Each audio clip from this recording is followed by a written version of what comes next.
Howdy, folks. Happy Wednesday. Happy hump day from Snowpocalypse, also known as Buffalo, where we're getting destroyed right now with snow. We will start with the pre-show. Go ahead, Ross. I thought everybody in Buffalo loved snow. Yeah. All right. Moving on from that, I'm going to bring up General Manager David Stearns of the New York Mets because Peter will, I think, appreciate this because, like, the Mets have a lot of money, right? And they're paying for some of their mistakes of last year, but they have an owner that could outpay his mistakes if he wants to. Doesn't seem like he wants to this year. Maybe because, whatever reason, business is down a little in his other business, or he just feels like he doesn't want to give it to the smaller teams. So the Mets have essentially downsized, and they're not spending as much. Now, again, they've been fined, so they're going to spend, that with the luxury tax, the end number is going to be a big number, but they're not getting as many players, and they're trying to be fiscally responsible and be smarter than the average bear. And my problem with, he did a recent interview with Andy Martino, and he was like, listen, we're doing it right. We're going to be a good team. We're going to be competitive and playoff caliber. And that was it. Once he said playoff caliber, I was like, okay. I'm not sure if he, looks at the rest of the league, looks at the division, or even looks at New York fans. And he's from New York. But, my whole thing, Peter, as an example, if there wasn't a salary cap with the Winnipeg Jets, with the amount of money that the owner has there, he would get killed if he wasn't spending to where he could afford and to get a winner, right? Am I right about that? Yeah. You're right. You're totally but right. You can hide behind the fact that there's a salary cap, and that's fine. He could spend a lot of money in other areas, though, that teams can't. And so with this, it's kind of like you're in New York, and you're trying to tell people that this team is competitive when they can look at it and see they're not even as good on paper as where they started last year, and that you're going to make the playoffs. And I don't know, like, who's buying tickets to that? I just feel like New York is not the market to do this in. If you're in, Tampa, Milwaukee, where he's from, that's fine. But I don't know. Obviously the Mets did not learn the lesson of the Boston Red Sox and Chaim Bloom because they decided to try to institute the Tampa Bay Rays business model with the Red Sox. And after 3 years, he's out on his ass because they traded away Mookie Betts. They decided they wanted to go, more analytical, more cheaper talent.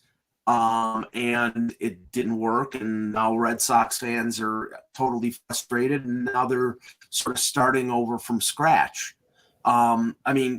Peter, the thing is, Winnipeg Jets ownership can have the biggest, be the richest people in the world. They're not going to operate at a loss. None of these guys are. There's such a misconception around the idea that sports teams are designed to be a loss generator, that people want to have businesses run at a loss. You only want that when you have to offset taxes down the road. It's a tax offsetting vehicle. But there are things in place that say if you can't demonstrate that you're actively trying to improve your losses, then you're going to get in trouble.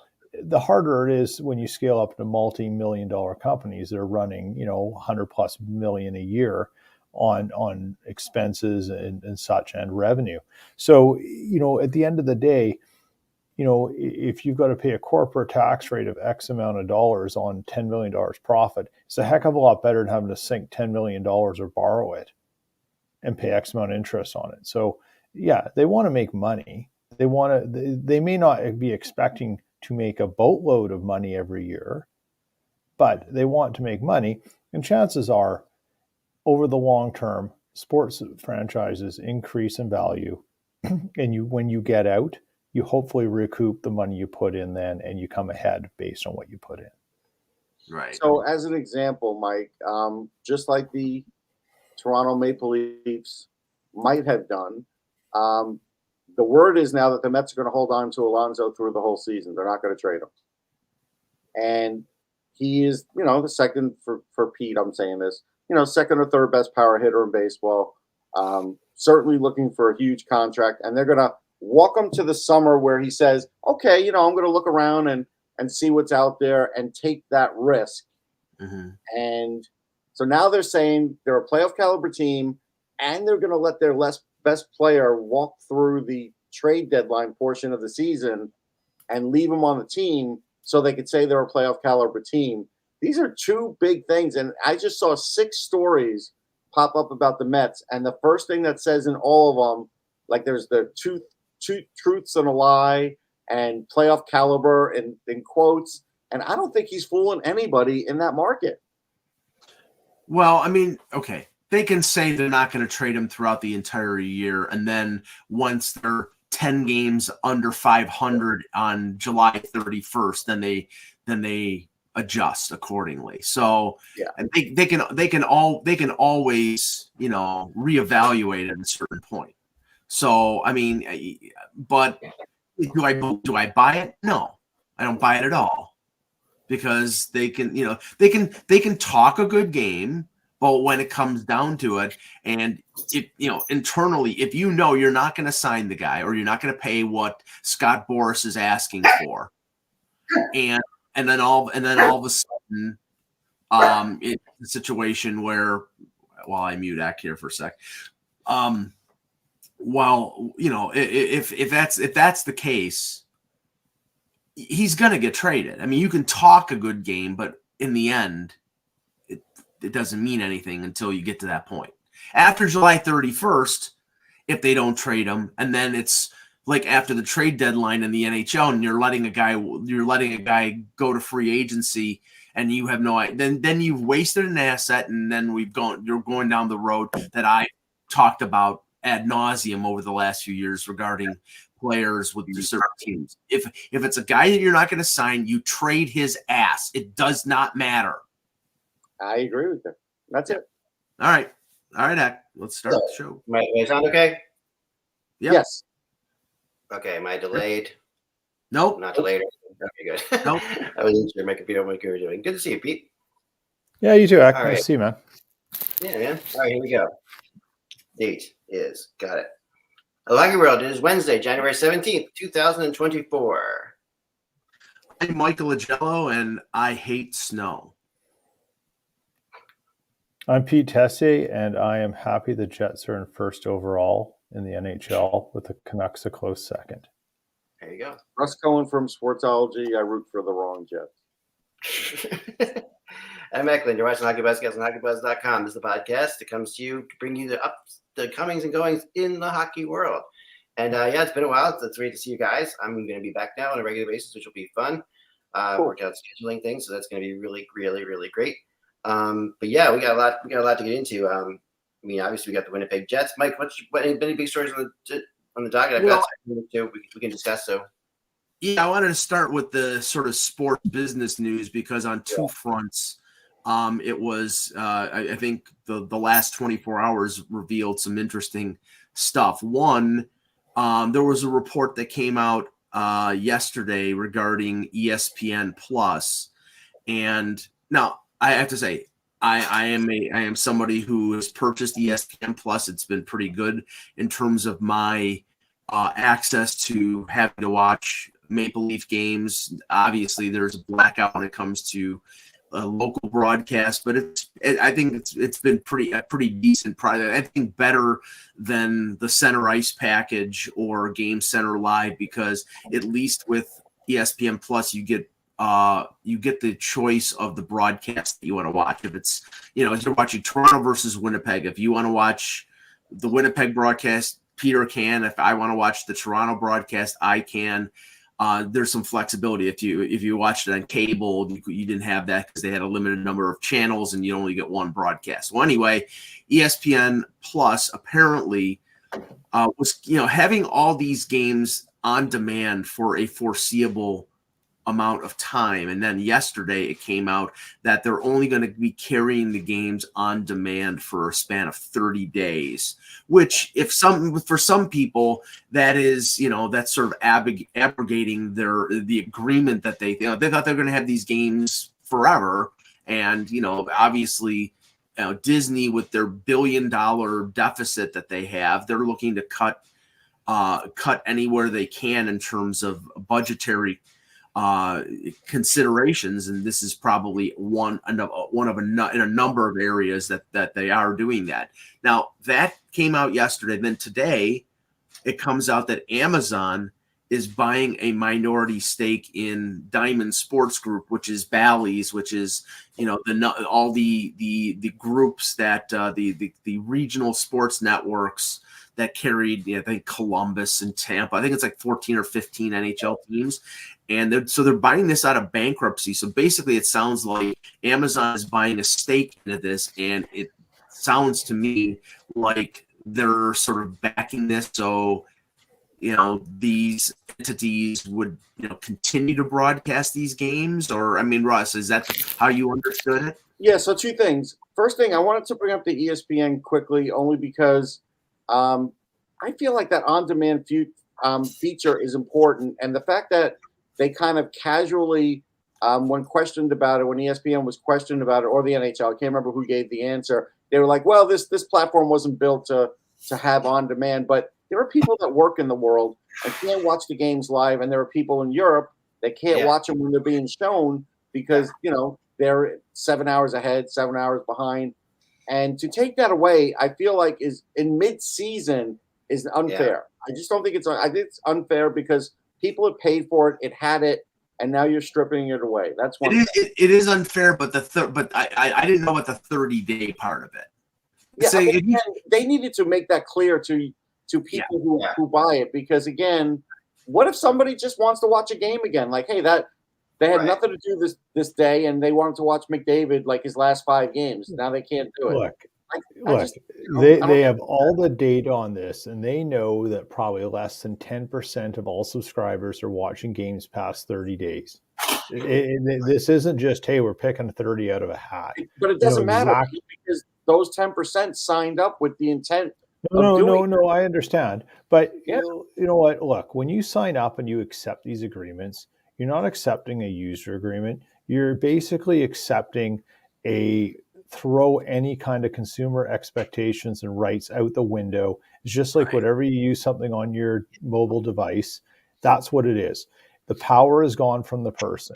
The bigger issue here is the NHL has consistently delivered a message that it has no proper digital strategy or plan to enhance the viewer experience and value proposition when it comes to anything to do with paid for services. Period. The end.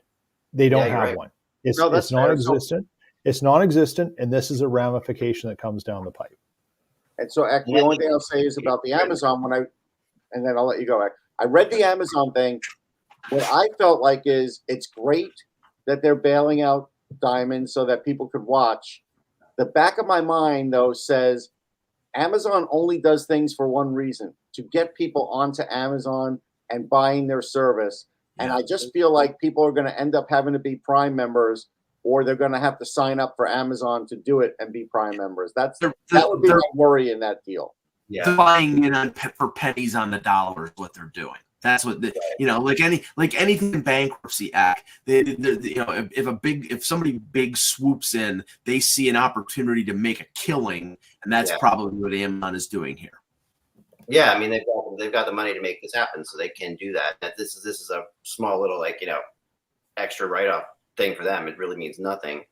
But I mean, Amazon, the amount of money Amazon has coming, but you're right. Even just getting their name out there in that situation and getting, probably eventually people just shift to Amazon Prime, which almost everybody I know has, because it's super convenient in this day and age to have Amazon Prime. So, but I know it's not for everybody, but it is like $110 or $20 a year, whatever it is. Well, yeah, I mean, ESPN Plus is $99 for the year. And just by the way, I bought it. I bought into it at a certain point, knew when I bought into it. And then they tried to charge me again. And I'm like, no. You charged me in March. So they tried to get away with a little bit of chicanery. But, so nobody here thinks that Amazon's going to try and make people. Watch these games. Of course they're going to. And this was the point. This was the point I was going to make.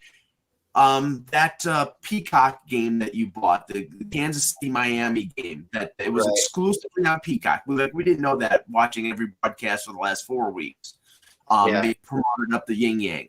26 million people subscribe to Peacock. If you want, it's going to go that way now because people signed up for it. Now, good luck, because that's what. That's 26 million out of like 990 million. You know what I mean? Like that's fine, but that's an opportunity.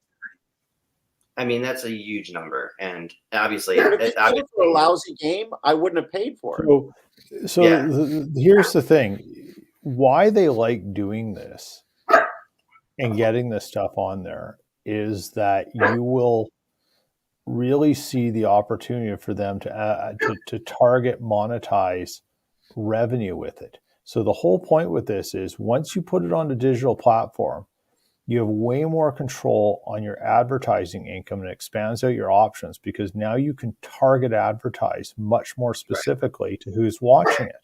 This isn't about own the platform. It's about how can I maximize advertising dollars by being able to target more effectively.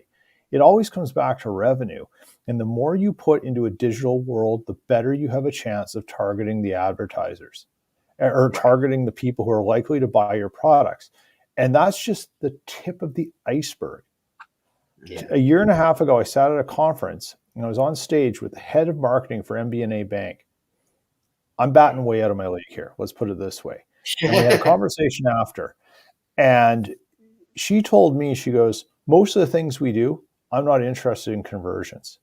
They have to spend money on other things to find out where the consumer behaviors are that they know maximize their value proposition and get people into their credit cards.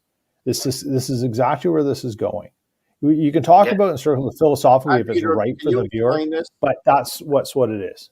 I have the wording here for the Amazon deal. Let's explain this. So it says Amazon will make a minority investment and Prime Video will now become the primary partner through which customers can buy direct to consumer access to stream Diamond's local channels, which carries, the games more than 40 major sports across the U.S. It sounds like Prime Video, like it's going to be like buying a movie.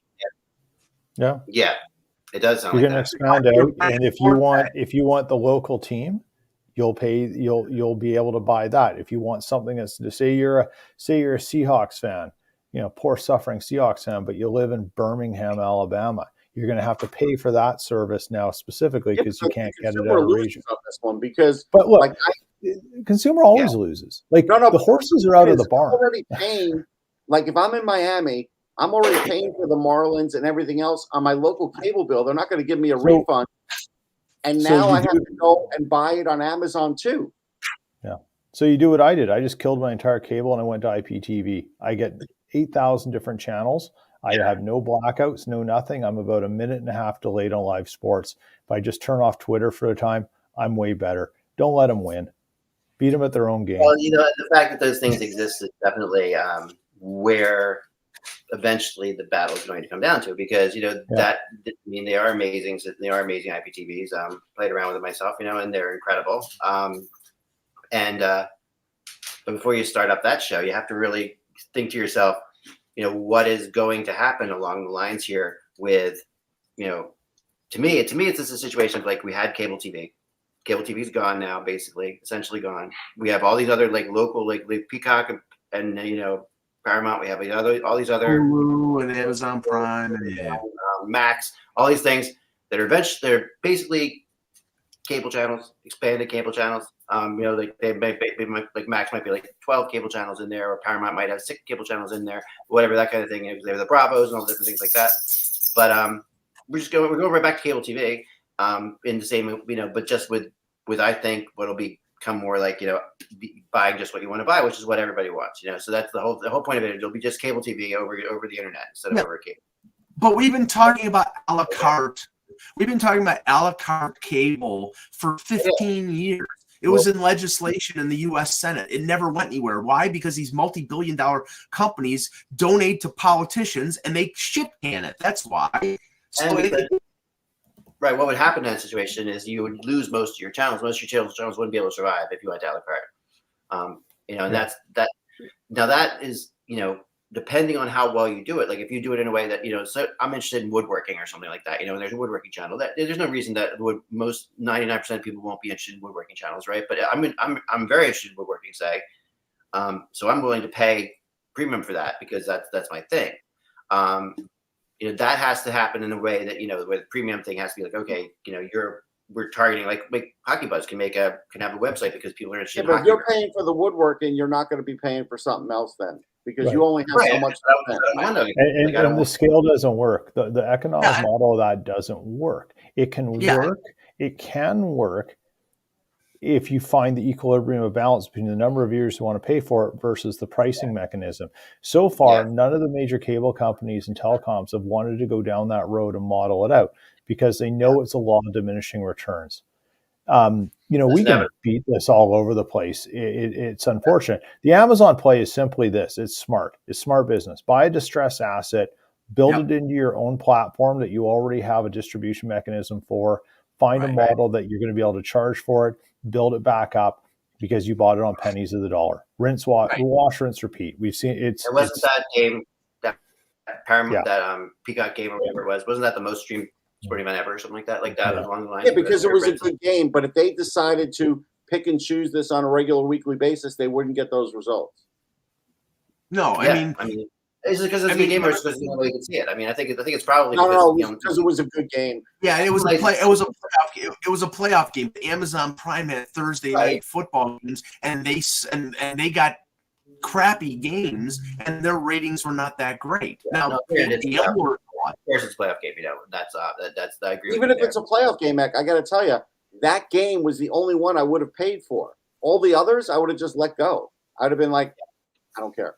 Right, we had a feeling that was going to be a good game. So people knew going into it was going to be a good game. Right, but they're not going to get that every week. Like Mike said, when Amazon bought the package, they got a lot of lousy games and didn't get the ratings they were hoping for. Yeah, I mean, IPTV, like Pete's saying, but the great thing about IPTV is it's just like people. It's like it's the Napster of this. It's the Napster of today, and Napster forced iTunes to make artists have to sell songs one at a time versus a whole album. So like the same idea here is like what IPTV is doing is basically the same thing that Napster did to the music industry.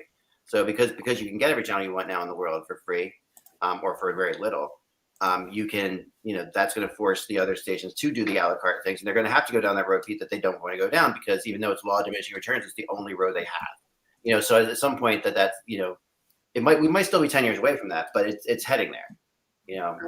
I think. Anyway, getting back to hockey, because I do think that's interesting. I wanted to talk today a little bit of rumors for you guys, because I know we're getting back into the season here, and it's funny how it just started picking up like the last week or so. It was really ridiculously quiet rumor year, and I think it's been that for a lot of reasons, but I think one of the big reasons, someone asked me that why this, I was on the radio in Seattle, and they asked me why it's a slow rumor year, and I said basically what I think is going on is that you've got a bunch of teams that are doing better than they should, and a bunch of teams doing worse than they should. So no one knows whether they're a buyer or seller, really. Like the idea of are the Flyers buyers now because they're I mean, if you go through the Flyers record where they are right now, and the record they have and the points they have versus the games they played, 98% of teams with that many points at that game percent will make the playoffs. 98%. So they have basically only a 2% chance of not making the playoffs. Does that make them buyers? Well, Puckpedia has them at 69%, to be fair. But either way, it's way better than they should be. I did talk about this on Sirius, and there's about 6-7 teams that are out of it. That's it.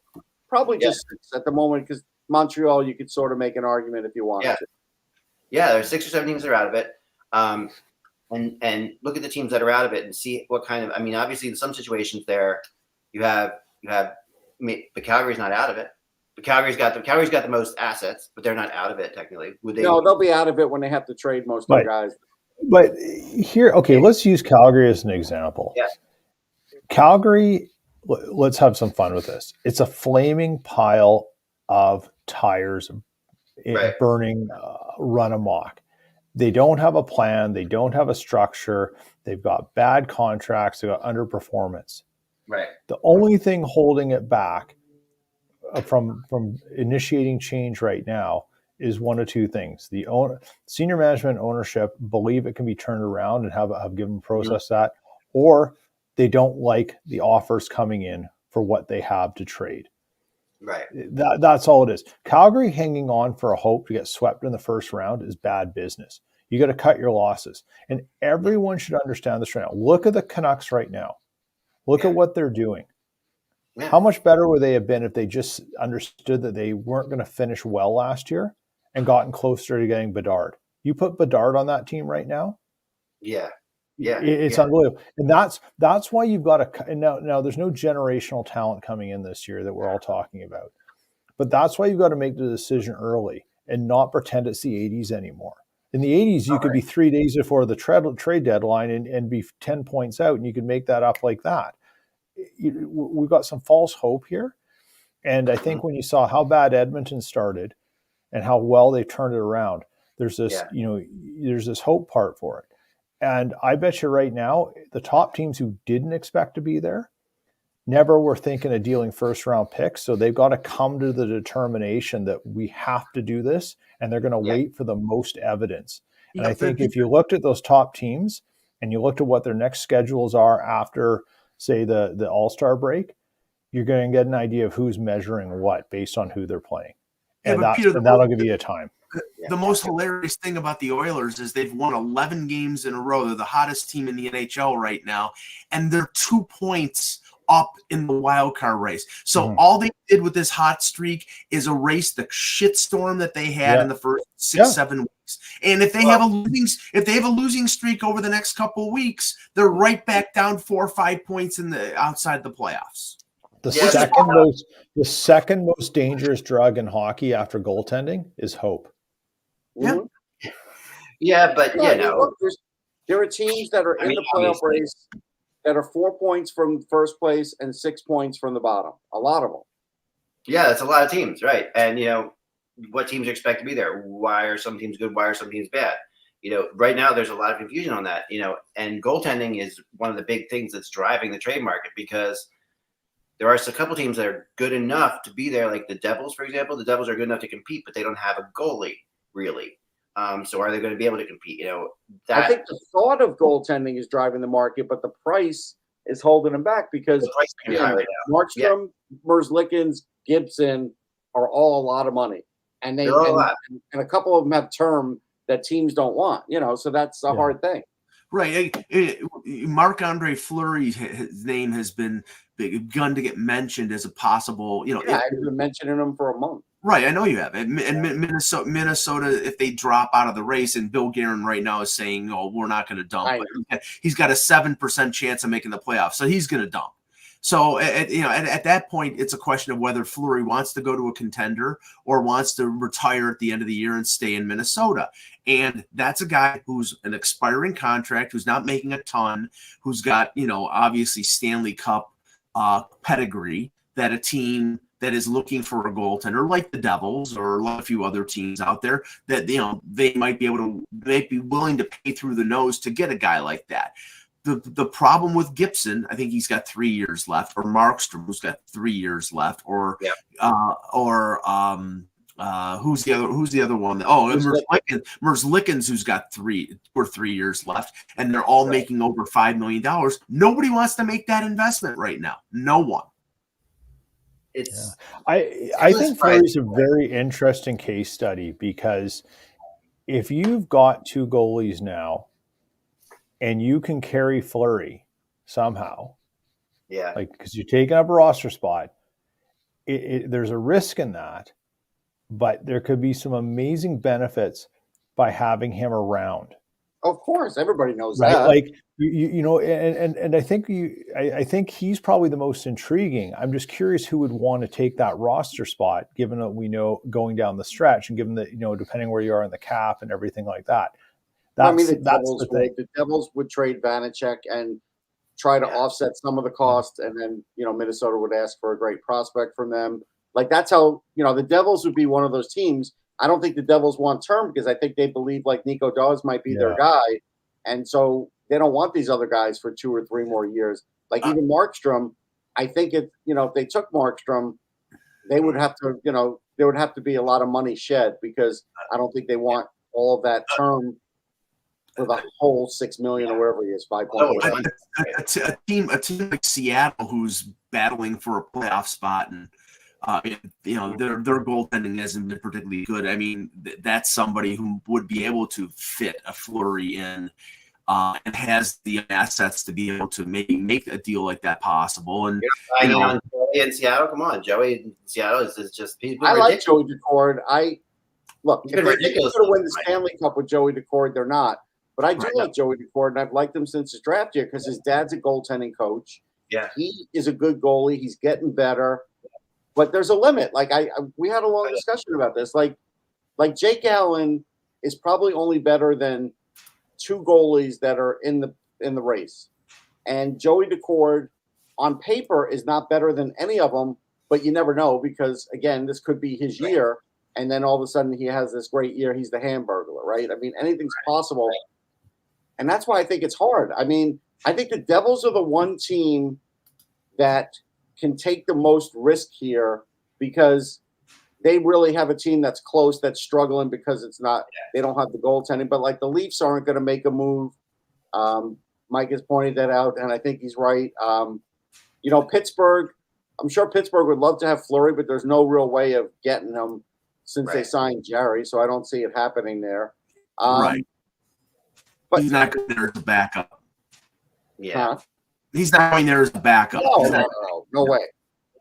I would really be worried about using Fleury as your starting goalie in the playoffs, honestly. I mean, as much as he's been a good goalie this year, I have questions on whether he can still do a playoff run. And the other thing, you know, along those lines is that Fleury is the kind of goalie that plays in front of particular kinds of teams well, but not in other situations. Like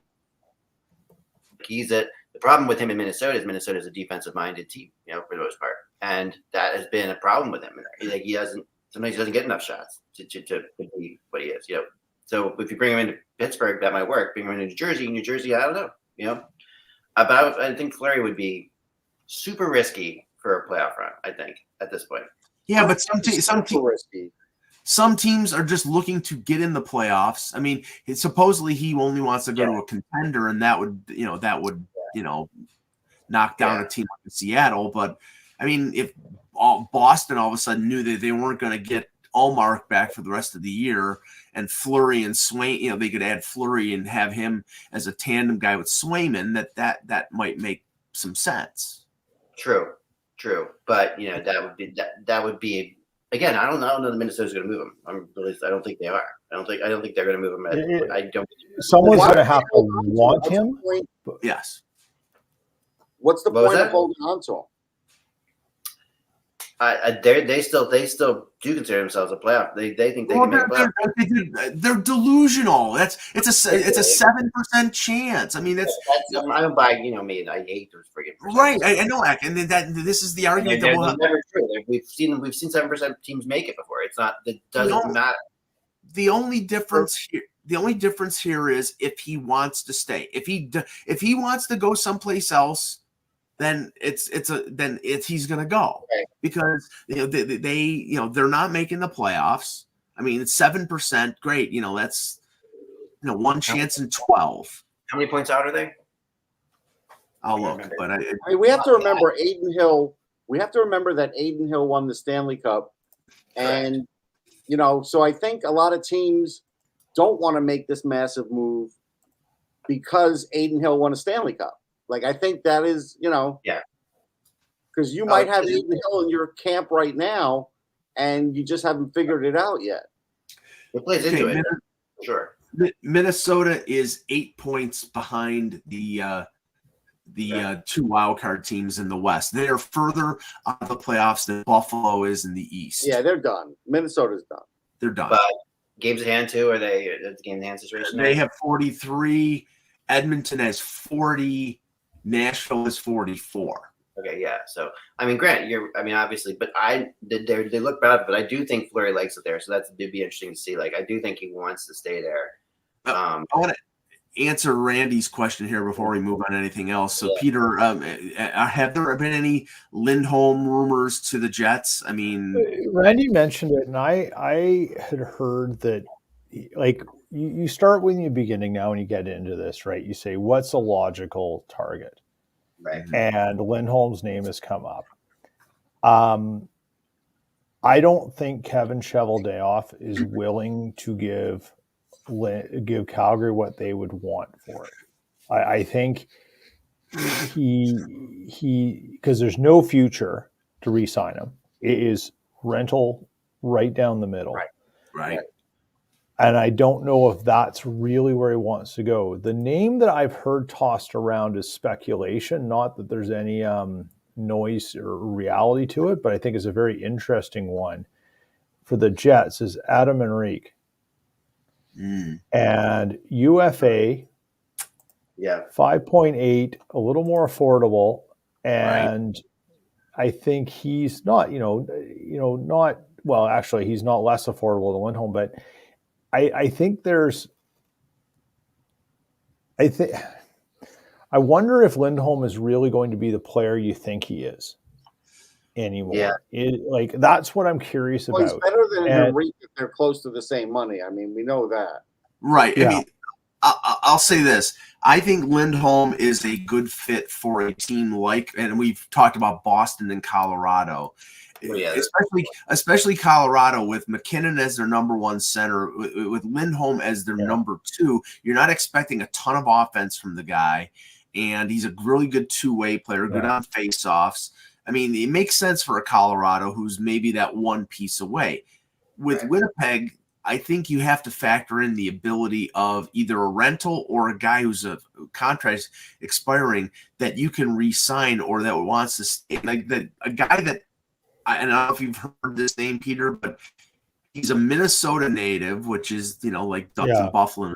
So is Casey Middlestaff from the Sabres. I have heard someone talk about, not with knowledge of anything, but saying that's the way to go. And Russ, I had asked you about that.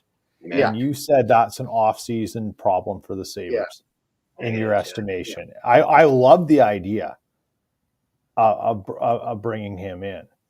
I really do. Well, let me just ask think you it's this an off-season thing. Because I see Gilly face up, and I haven't watched the Jets in a few games.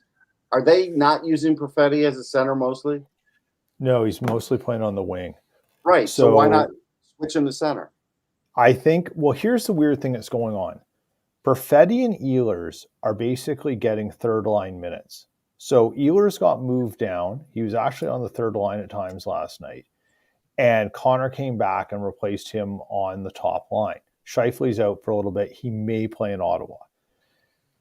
Scheifele, Ehlers, and Velarde were unbelievable. Like that trio was bonkers. What everyone's sort of speculating about is now that Connor's back, and he actually had a pretty damn good game last night. I'll give him credit. Because he's not known as a two-way player, and he got back and hustled in the defensive zone. You get Scheifele back. Where do you fit someone else in with Ehlers? And the problem is Ehlers, for whatever reason, always seems to get the slight end, but everything says better things happen when he's on the ice. And it's a really strange thing. Perfetti's sort of falling in that too. At one point the other game, Perfetti only had like 7 minutes in ice time. Almost at the end of the second period. Okay. There's a weird thing there. But here's another thing. I mean, Gabe Velarde can play center. I said it last night. Velarde is everything people around the league think Pierre-Luc Dubois is, and he doesn't take dumb penalties. Right. Yeah. They could use him at center if they wanted to. Yeah, they could. But right now they've got Niederreiter. They can put Perfetti in, Scheifele, They moved Lowry up to the top line, and they put Lowry on the power play last night, and it actually looked really good. And then They who have else options. do they do? I don't think they're going to jump at anything because they have options. No, they have internally. options. There's some depth, and I mean, I think anything they bring in is going to be someone who maybe doesn't have to play, but can be that soothsayer in the locker room. So you're just looking for a winner that maybe plays. That's the way I see the organization behaving, but I don't know if it's the right thing to do. But I think that's the way they'll look at the problem. Well, let me throw something at you here, Peter, because Rick Bowness coached in Dallas, and when he coached in Dallas, Corey Perry was on Dallas, and Corey Perry supposedly is looking for a quiet place to play. A quiet place. Well, that's Russ. That's what I'm telling you. That's the like he doesn't want to go to Toronto. He doesn't want to go to Edmonton because but Winnipeg, even though it's a Canadian market, is not exactly New York City. So I mean, it's a team. It's not exactly quiet either. It's not a quiet city. Like this, Peter. It's like Unfortunately, the quieter cities also have some different problems that come with them. Oh yeah, and they're gossip havens. I mean, Buffalo, Ottawa, Winnipeg. So, ask Evander Kane. So to that point, ask Evander Kane.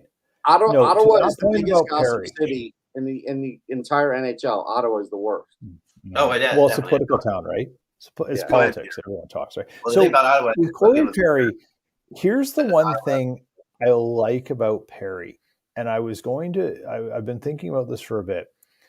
The Jets are a very efficient, workman-like team. They go to work, they do their business, they're really locked in. The playoffs have a different sort of, well, we all know it's the second season, they have a different vibe. You need someone who can be a downright asshole without without doing something completely bonkers and ruining everything. Right. Does Perry fit that mold? Yes. He does. I mean, he does. I mean, the thing with Perry is like he's just a huge distraction to the other team. Like that. Exactly. He's you want someone who's a distraction to the other team.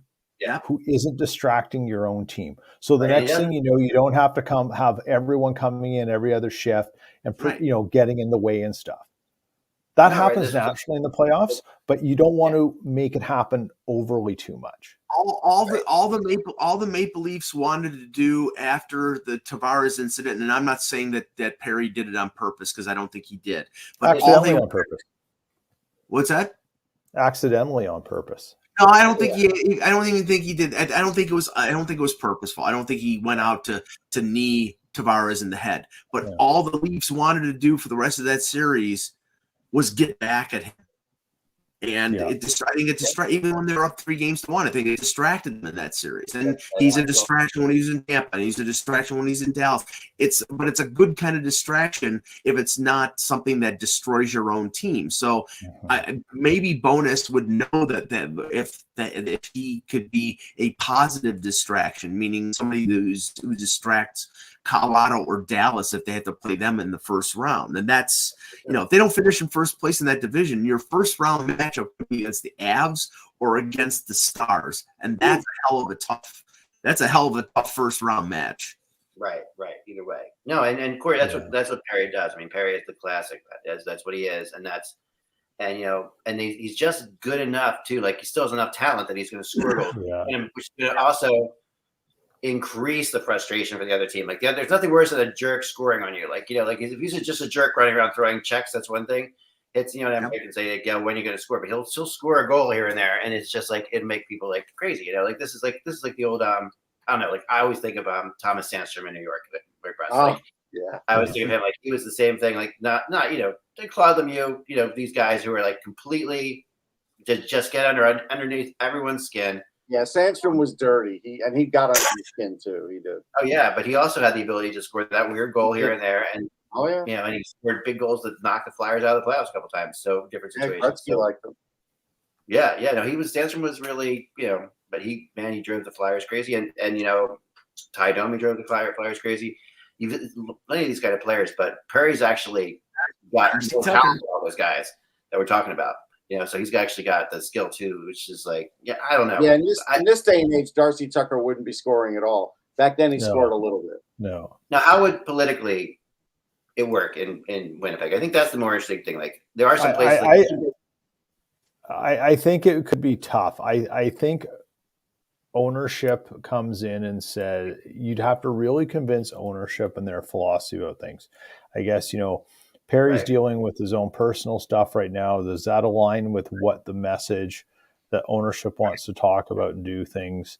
How does that fit with other issues?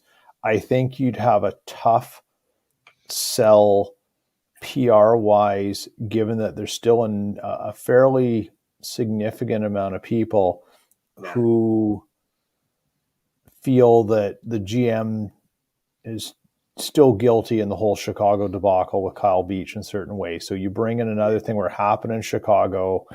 Right. I think can you get over that initial distraction and suggestive linkage and, this is what's going on first? It's going to get talked about and written about. You're right about that. That's why I think they're probably going to shy away.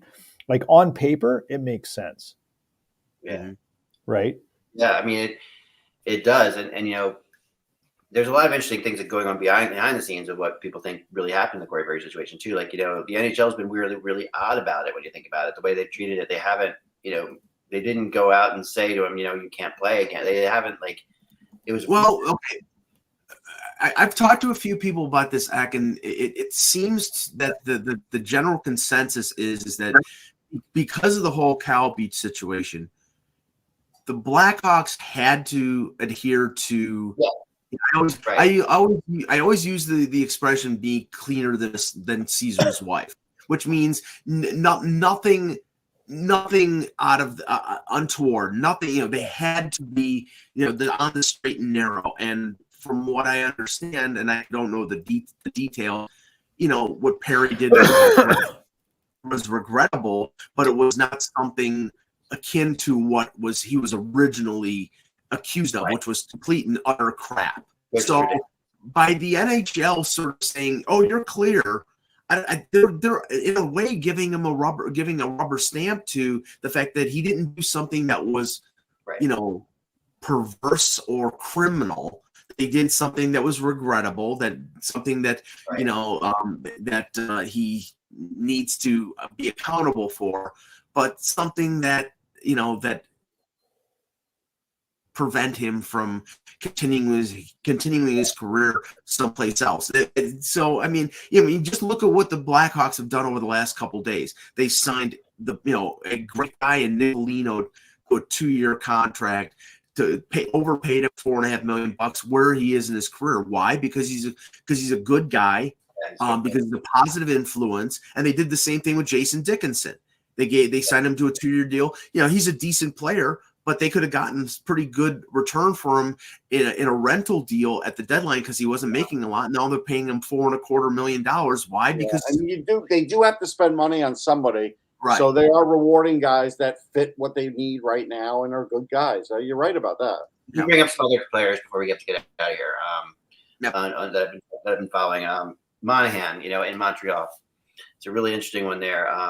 And, I wrote yesterday, cats and dogs living together, that there really does seem to be a lot of juice behind the fact that Boston and Montreal are talking about a trade for Monahan. I mean, I could see it because he's a cheaper option than Lindholm. Yeah, he's only $1.5 million. I think his salary is only $1.5 million. And you see, that's where all these teams. I mean, unfortunately, before March the 8th, we're gonna have to deal with the ramifications of the fact that none of these teams have any money. Right. None of them. They're strapped up against the cap unless they're going to go into LTIR, or unless somebody snaps a twig, unfortunately, and is out for the year. I mean, they're not going to have much money to operate, much room to operate. And there are only so many teams that are willing to be the third man in a three-way deal and take a quarter of the salary, even if it's for the rest of the year. These teams don't want to take that kind of money on these trades. No, they don't. And Monahan, talent-wise, does fit the bill for a bunch of teams. He would fit the bill. He's having a good year, I think. And he's not the guy he used to be, but he's effective. And he stayed healthy, and that's the most important thing. I always thought he felt like a Winnipeg Jet to me, Pete. Like, I always thought Monahan felt like he should be on the Jets. It's a weird thing. Like, I don't know. It just feels strange to me that they never was. Like, I used to get him and Scheifele confused a lot, which is a weird thing to do. But I think Monahan is just – I think he's solid enough to make an impression on a team that's up there. And he comes in and he brings something positive into your locker room. He brings a different – there's no question that Monahan's – He's got leadership abilities. He's been through the wars. I mean – he's got leadership abilities. He's been through a lot. He's actually fought back to get to where he is now. Yeah. That's also, humbled. It's also humbled a guy, make him feel like he's really got a shot. I really want to see good things come to him because, he's worked so hard. And everybody I talk to just says he's like a really great guy. So, he's somebody, but I mean, the Panthers are looking at him. The Red Wings are looking at him. Yes, I could see the Panthers getting him. I could. Yeah. Yeah. The question is, do they have the assets to get him? And that's because they don't have a first round pick until well, he wouldn't get gone or a first anyhow. He's not a first round. They don't have. I'll double check, but they don't have a lot of draft capital over the next 2 years. But here's what Montreal apparently the interesting thing about Montreal is they want prospects more than they want draft picks. So they don't have that either. No, but they want prospects in their trades. Like I'd say Florida doesn't have that either. They have some prospects. They have some prospects. They have some guys that could trade. Are they going to trade Spencer Knight? Come on, Mike. I'm just asking. What are you talking about? No. I'm saying that they don't have a lot of prospects, Russ. I don't know. They do. You would get exactly 0 trades done as a GM in this league. That's all. I mean, the Red Wings are another team. The Red Wings now are the Red Wings out of it? Are they going to be? They're not. I think they're not going to make it, but Yeah, I think they're out of it. I think there is some pressure for the Red Wings to make it. Like, I actually feel like they were good enough for long enough that their fan base is there's a little bit of that. The fan base has been so forgiving for Eisman for such a long time that I think that if he doesn't do anything at this deadline, or if he just goes out and sells, he'll face a lot of heat. Like, I think this is not I'm really interested to hear what Kevin has to say about that at some point. So here to answer Mike, Can you get Mackie Samoskevich for? No, I'll take Jack Devine. Jack Devine's got 33 points in 20 games in Denver. He could come out this year because that's his third year, and he's a heck of a player. I'll take Jack Devine and give me some sort of draft pick, and we got a deal. See, Montreal feels like they're a little bit more ahead of schedule than they realized, and this is what I've talking to people up there. And of course, Montreal is not a fan base. It's not a place that wants to say, yeah, this guy will be here in 5 years. They want to bring people in who are ready to play. So the problem is nobody wants to play Montreal. I mean, especially where they are right. Where they are right now. Like, I mean, okay, I think they've got a good young. Like, I love Suzuki. He's a really good player. Caulfield is extremely talented. Yeah. I think they took the wrong path on Slavkovsky, but he seems to be playing. He's better. rebounding. I spoke to someone who covers Montreal, and the last couple of weeks have been good for Slavkovsky. He's trying to come around. Yeah. Sure. Caden Gooley is a good young defenseman. Yeah. So they have pieces there. They just don't have enough pieces. And then the other problem is they have a lot of dead weight in terms of old contracts with term, like Josh Anderson and Brendan Gallagher. They're still in the midst. Gallagher's going to retire as a Canadian. Like, they can't do anything else with him. Right. Well, that's the thing is, what has he got? Like 5 years left in the contract? I mean, it's an albatross. And they are sitting there with some cap space right now, even which is weird. Like they for Montreal, obviously, a team like Montreal doesn't usually sit around with $10 million in cap space. So it's that's an odd position to be in. So the other guy they can weaponize their cap space at the deadline. They're one of the few that can do it.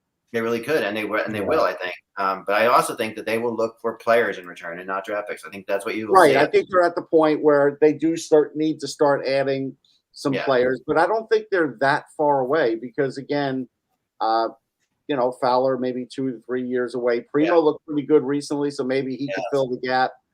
Yeah, I do think their defense is what they have to focus on. If they could get that in a little better shape, I think that makes them a faux contender even in the next year or two.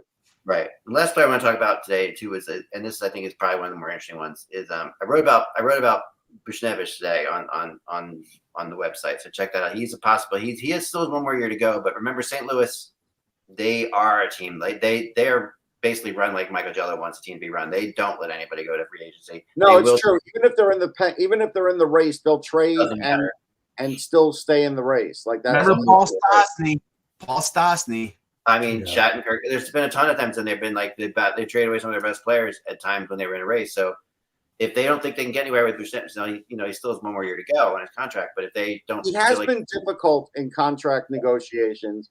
But again, he's also gotten burnt too, right? The Rangers kind of burnt him.